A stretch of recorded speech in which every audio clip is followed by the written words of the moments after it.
So I don't even know where to start with your story. So let's just jump right into it here.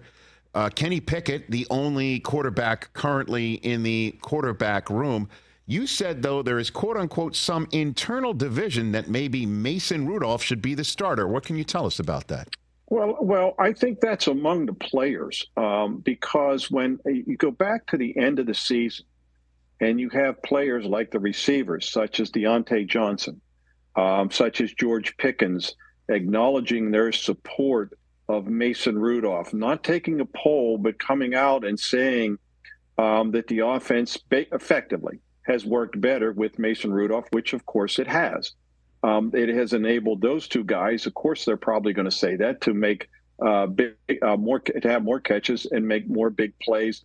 And the other thing about that too, Rich, is the day after the season, after they lost in Buffalo, 2 days after, because the players had the day off, I went up to Isaac Seumalo, the guard, who doesn't say a whole lot. He's not a talkative guy. And I asked him, I said, what does this team need to do to take the next step, meaning win a playoff game and maybe advance a little, something they haven't done in 7 years.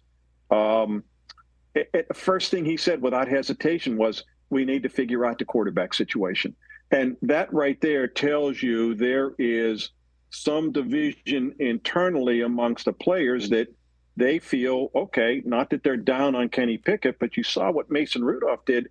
And what is there to figure out? Well, maybe amongst the players, there's something needs to be figured out. Now, I can't sit here and give you a straw poll as to what the percentage is, but obviously there are starters on that offense who feel that, what they saw with the way the offense performed under Mason Rudolph, that, quite possibly that could be the way to go. Now, we'll see what will happen, of course, because Mason Rudolph is an unrestricted free agent. So it's not in the management coaching level.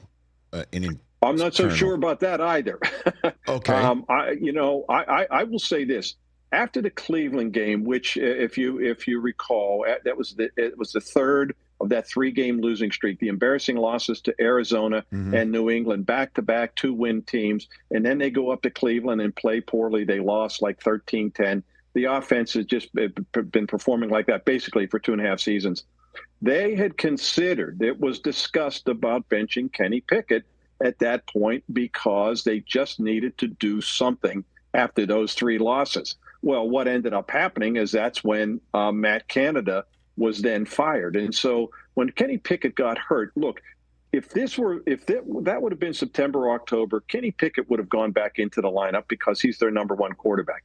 But it was mid to late December, and all of a sudden, the first 2 games that Mason Rudolph plays, they put up 34 and 31 points, and the offense all of a sudden looks like an NFL offense, which it really hadn't since Ben Roethlisberger left. So they had no other choice but to play Mason Rudolph, and he kept performing, and they kept winning right into the postseason. And so when now all of a sudden, what they were hoping to be and hoping to look like, they suddenly were.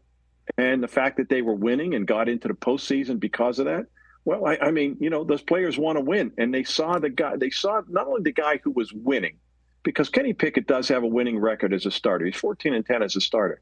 But it's the way the offense looked and performed and was energized under Mason Rudolph. And I'm not going to sit here and limit it to just say that it was amongst the players.